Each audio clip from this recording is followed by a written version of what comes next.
Okay, champ. Okay, so what do you need for this practice? You need yourself. You need a place to be able to stand, and maybe in that place where you stand, you have a little bit of moving around room. I am in a very narrow strip, so even if you're in a small space, this should be fine.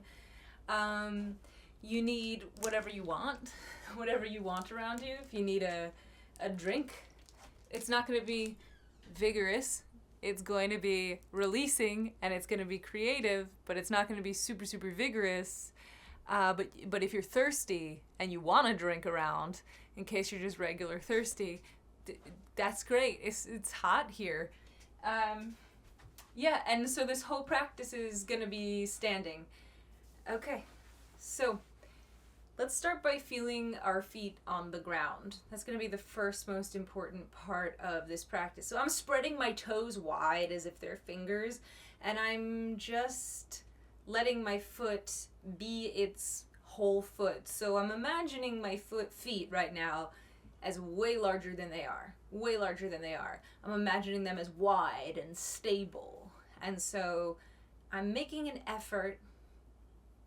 Oh, and I have socks on. You can have shoes on if like you're comfortable in shoes right now, or wherever you are, if you need shoes right now. You can still do that within your shoes. Like, try to feel as much of the surface area of the bottom of your foot as possible. And I'm just like swaying back and forth, but I'm kind of rocking my feet safely, however is safe for you, but I'm just imagining them rocking forward and backwards, maybe a little side to side, whatever feels the safest. And you can let the shoulders hang loose. Start swaying and noticing your feet, as if they're like this really wide surface area. These are the feet that support you every time you stand, every time you walk. I'm starting to bend and straighten my knees, so I'm exploring my feet. I'm kind of going back and forth between them. And I'm doing that exhale. That's an exhale of relief. Even if I don't feel relieved today, I'm just going to take this time to manufacture that sense of relief and hope I can bring a little bit of it with me. Exhale. And wait for the inhale to come in. That inhale is also a sense of relief. And I'm still swaying on my feet, remembering to just notice my exhales, notice my inhales, maybe drop in that feeling of a sense of relief. And you don't have to do anything in time with what I'm doing. Just keep coming back to your feet. Maybe closing your eyes is a really cool way of being able to notice the feelings of your feet more. And breathe on your own, but find that relief.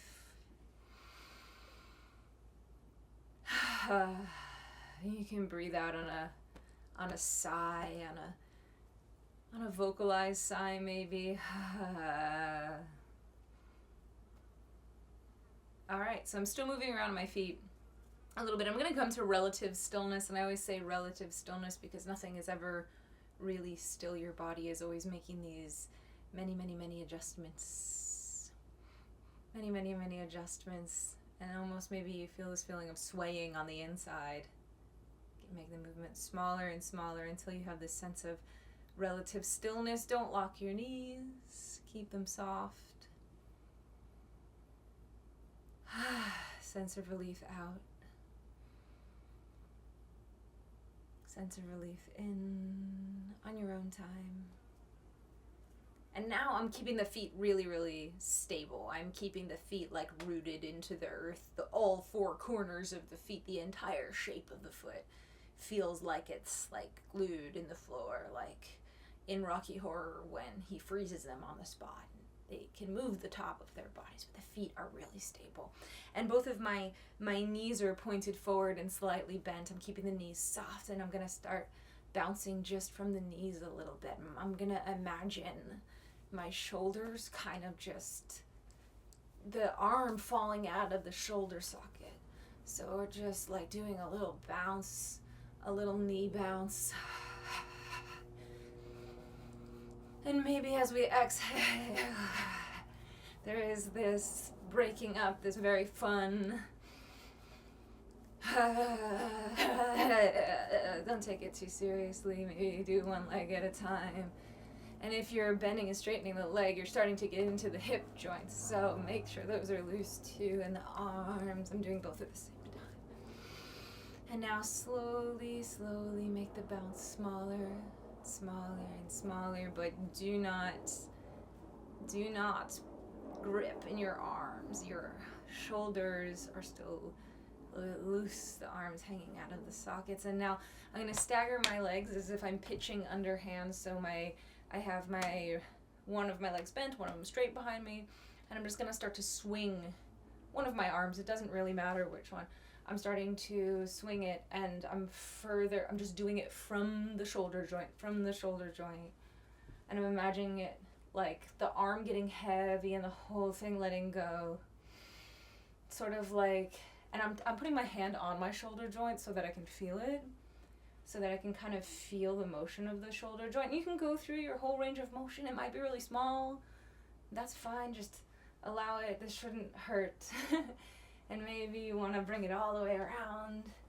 Either way. Backwards, forwards.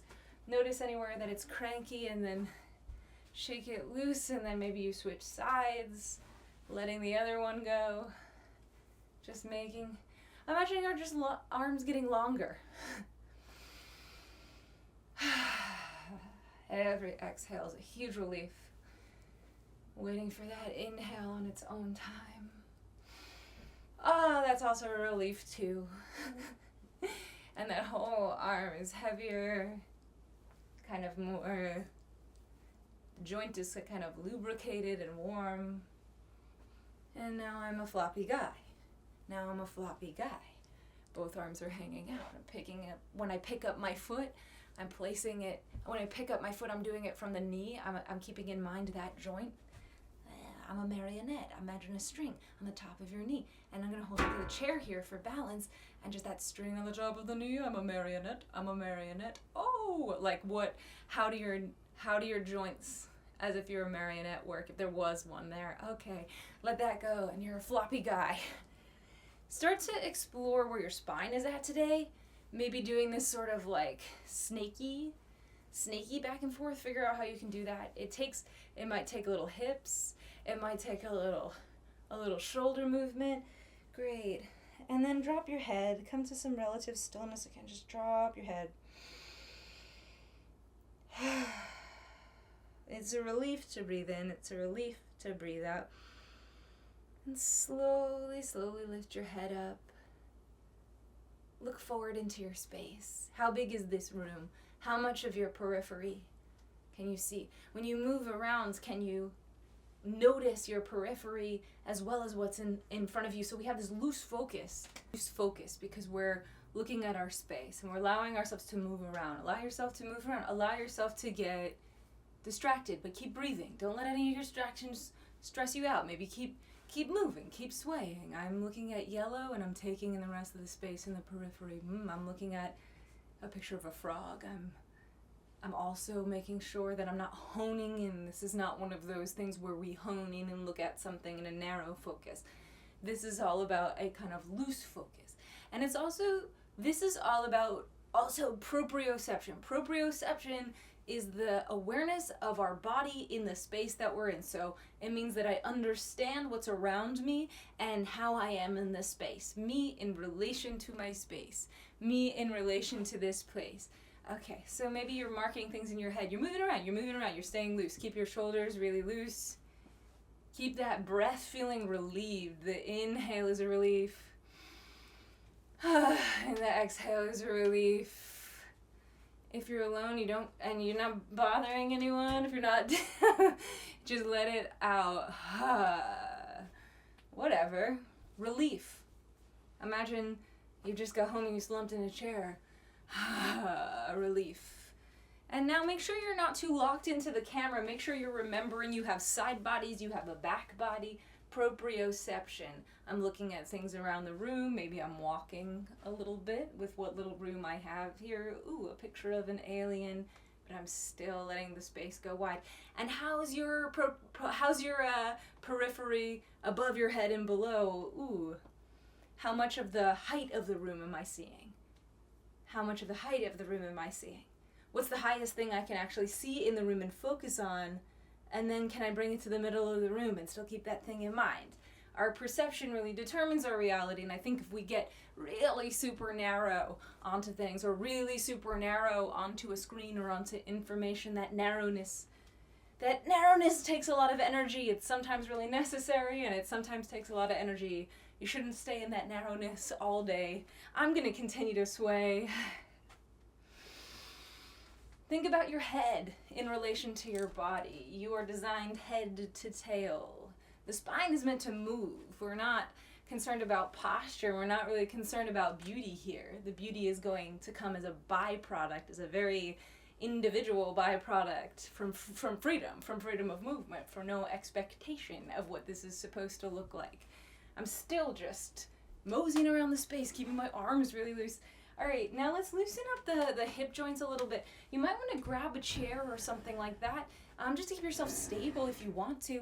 And I'm just swinging my leg now, the way that we were swinging our arms. So I'm just exploring the range of motion, and it might be really, really small.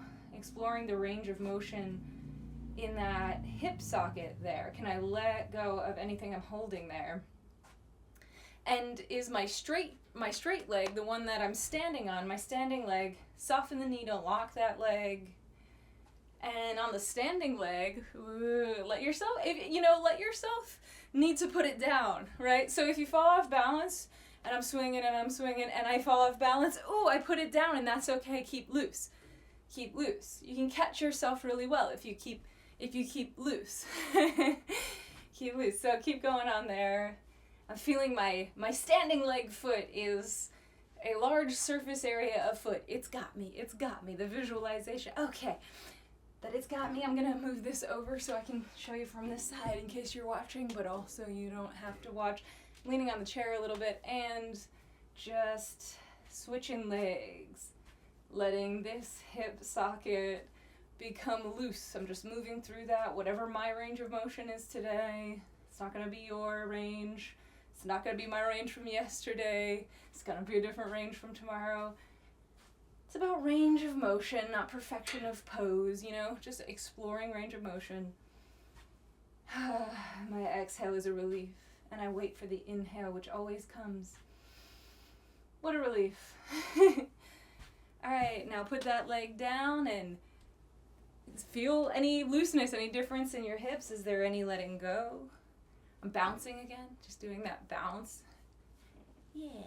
Okay, so I'm putting the chair over here, and I'm exploring my proprioception again. I'm looking around the space. Ooh, a pair of boots, and then what's around them, what's above them, what's below them. How much are my eyes taking in without needing to move my head? Make sure you take your eyes away from the screen. Know your space. Now start thinking of the shape of your body. And don't build the shape of your body from an idea of what you think your body looks like. We're going to start building the shape of our body. And there's a lot of ways to do this.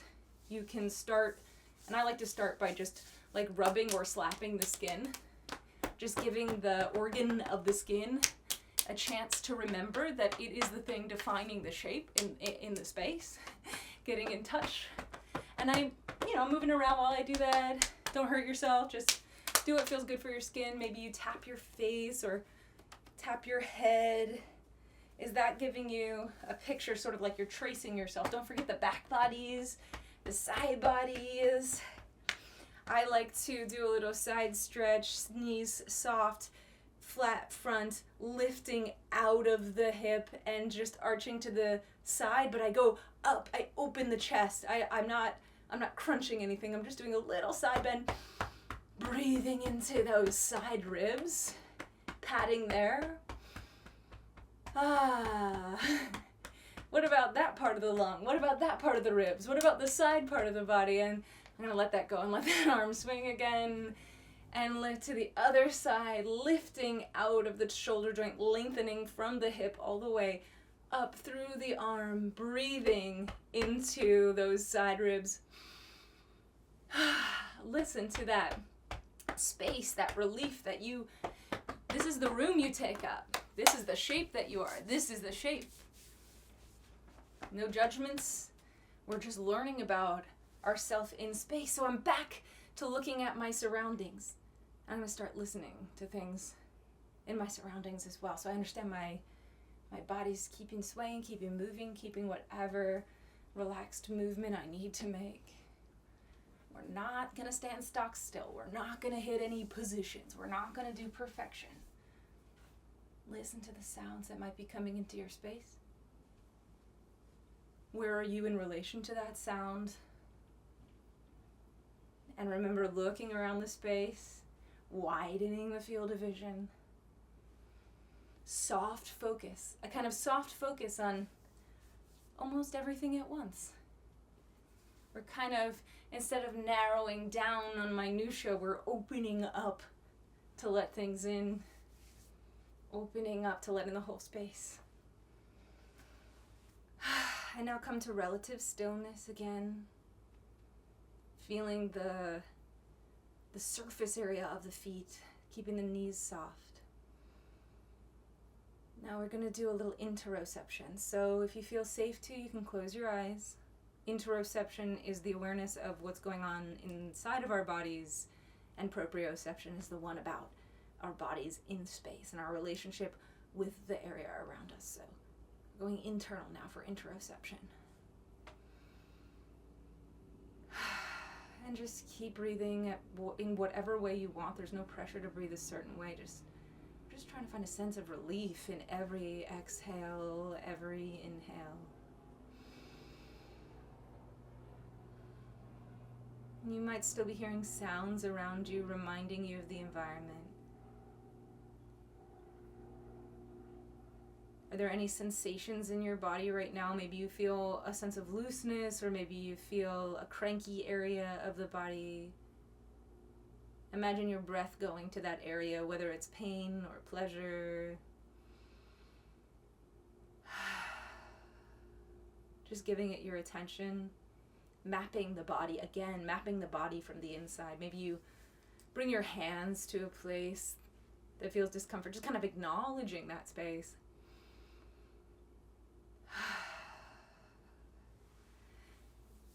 So make sure you find an area that's cranky, that you feel safe breathing into. We don't have to breathe into the deepest pain right now. Maybe finding an area that feels some kind of pleasure. My arms feel loose. I'm going to bring my breath there.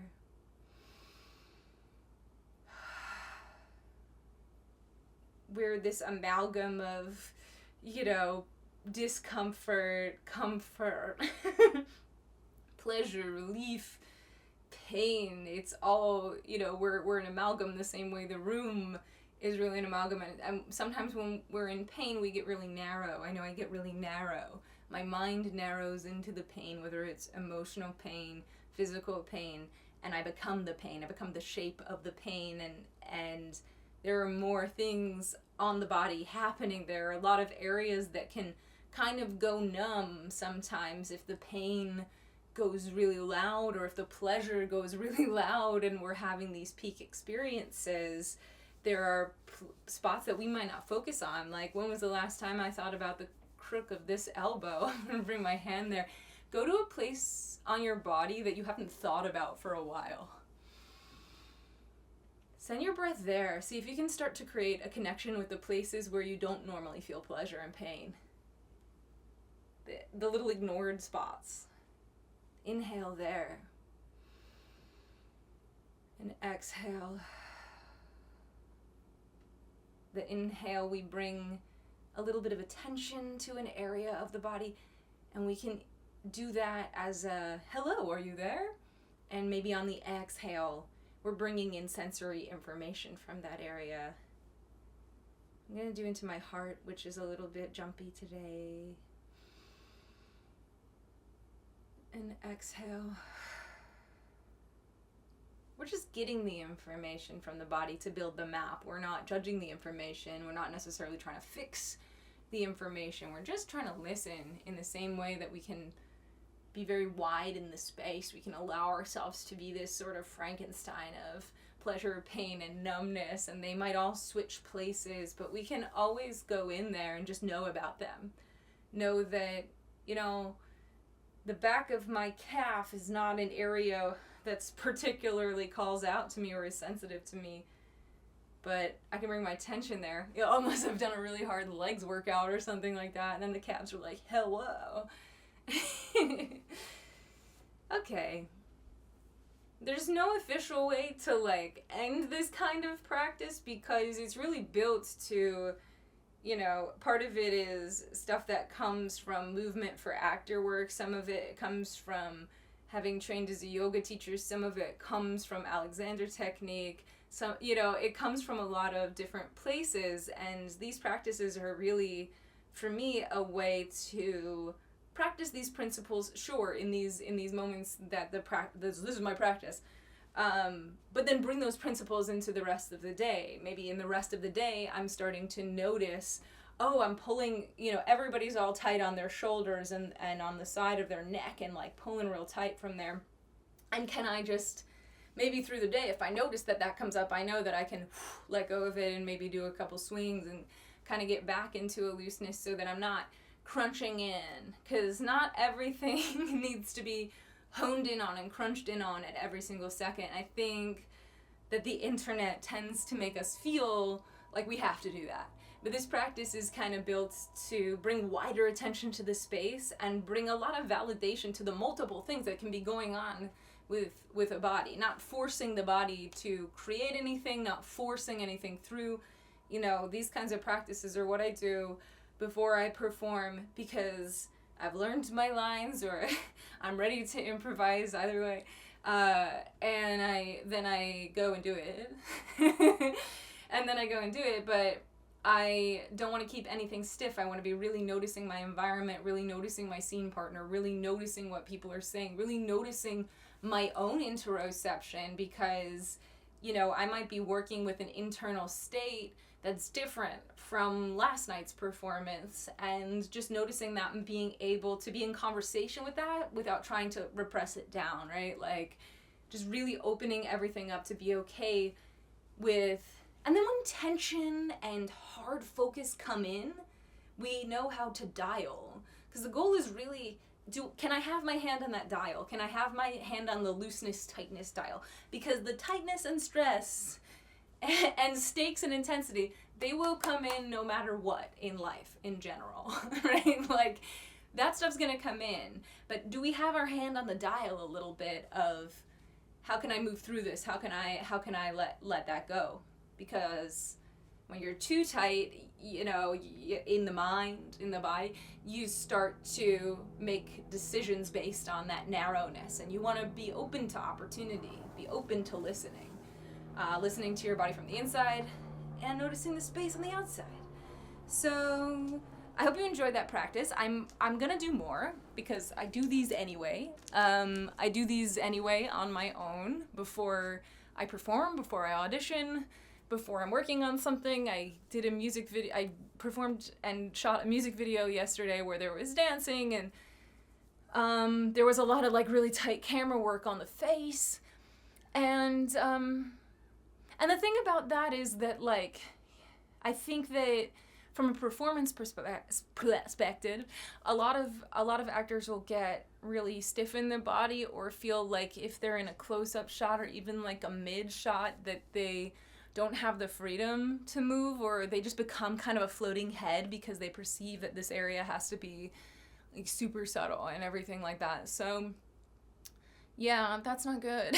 Like, that's not good if you get stiff in that space. You really want to be able to let things in and be open, and that requires some physicalness. And I would say if you're thinking about performing or you're going to do something performance-based, I would say, like, when you do this kind of practice, remember that your character is actually going to take on stress, tension, and stressors, And our goal is not to stop those things from coming in. The idea with this kind of practice, like as a performer, is to actually be soft enough to let those things come in and be able to then, when the performance is over and the stakes are over, then be able to let that go. And so these are practices both for loosening ourselves to be able to let stuff in, as well as when that stuff comes in, whatever that stuff is, whether it's performance or need to like really hone in on some work, whatever the work is, then we know also to do the same kind of practice to tune it down and turn it off. And to tune down the stress and intensity. So this works both as a warm-up for opening and as a cool down for letting go of what has come in. So this kind of stuff is useful for like ritual magicians who are going to do something really fucking intense. This is, this is useful for any kind of performer who's going to do a performance. And then it's also just useful for somebody who's working at a desk that like requires them to like hone in and like be really narrowed in on like a spreadsheet and stuff like that, where their body is experiencing the same tension often or numbness. So it's really to just always connect yourself as a whole picture. You are a whole picture. There is a myriad of pleasure, pain, and numbness or neutrality in every single part of the body. We're all Frankenstein, and the space around us is all really Frankenstein, and it's shifting as well. It's a haunted Frankenstein. It's a haunted, and everything is shifting and moving, and there's so little of it that we have control of, right? Like there is actually so little of this that we have control of, but what we can have control of is having little practices like this where we can take in the space, remind ourselves that there's these relationships with the inside of me and my thoughts and the environment, and my senses in the environment, and my senses and what's going on beyond my control. My heartbeat is beyond my control right now. And it takes a great deal of trust to be alive, to let oneself exist in a space. And our hackles go up and our defenses go up for very good reasons too. And a lot of us have had to survive things. People have to survive things. And survival gives us a narrow focus and an on-edgeness in the body that tenses up. The stakes are high. And so where can you take all the stakes away and let your body recover? Where are you safe to do that? How can you just take a little bit of time to do that? Any version of this practice, even just the philosophies or like this stuff I'm saying as food for thought, any version of this practice, I think is really, has been really, really helpful for me. And always change it. Always change your practice. Change your practice based on present circumstances, right? What are the circumstances around me? What are the circumstances within me? Who really requires me to be narrow and focused today? What requires that of me? And when can I promise this body time of release, freedom, etc.? I think it's good to do a freedom and loosening of movement practice at the top of the day as well as at the end of the day. Like one of them is to open the doors to let some whatever the hell's gonna come in, and the other one is to decide to let go of whatever has come in that you don't want, as much as possible. So anyway, I hope this is helpful. I have information about how to give me a tip if you found this helpful. I'm also an astrologer. I'm a consulting astrologer. I do one face-to-face stuff on Zoom as well as in person in Los Angeles sometimes. If you use, I have some codes for my services. I also do one-on-one movement classes and small group movement classes. Sometimes I have online workshops where we do some character building or nervous system recovery. I'm Athena. I'm they, them, theirs. I'm a performer, astrologer, and movement artist. And these are all things. These are all things I just want to share because I've really been so lucky to learn from a myriad of awesome teachers over the years. People who are from different movement and performance disciplines, and I've been lucky enough to spend time at conservatory and lucky enough to train and lucky enough to be on stage and have to put my training into use and lucky enough to be on screen and have to put this into use. And I've just always thought that stuff that actors learn makes us magicians in a lot of ways. A lot of the stuff that actors learn about being open and being able to recover sometimes from difficult roles, as what we learned from doing is like my body just went through the stress of doing not only like a show in front of people, right, like in front of an audience, but also like my character cried or like my character felt pain, and your body is always on this edge, between believing that it's real and everything. So you see a lot of actors be able to either have the practices in order to let that go, or like a lot of us like imbibe, or like like disconnect from it because we don't have a way to process it. And I think it's like being an actor is like a microcosm of like being a person. And so I think that, stuff actors learn is so useful for everyone else. And I feel like also having done yoga teacher training, I mean, there's obviously philosophy from yoga that's inside of my movement practices and the way that I've taught and coached. But like, I think that a lot of people where I come from, America, go to yoga classes and it becomes like an exercise class, and there maybe are some things that help them get into these ideas, but there are ways into these ideas without having to touch on the fitness industry or touch on the complicated cultural relationship that our culture might have with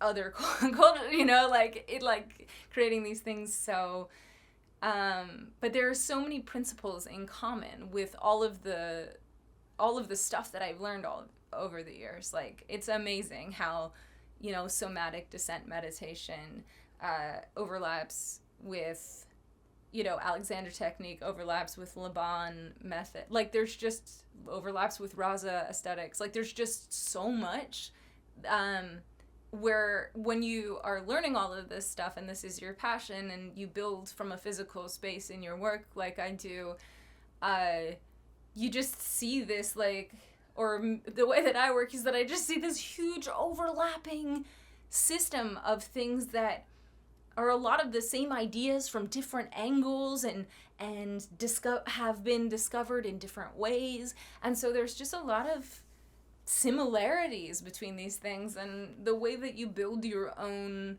warm-up or practice and the way that you build your own life and art is to allow yourself to be a Frankenstein, I think. Okay, so that's enough. That's enough of that. Stay loose, except for when your stuff has to kick in and you need to go and you need to grip, and sometimes you need to grip, man. And as long as you can let go of that gripping when you know the time for gripping is over and you're safe again, then be loose again. All right, take care. I have to turn off the camera now.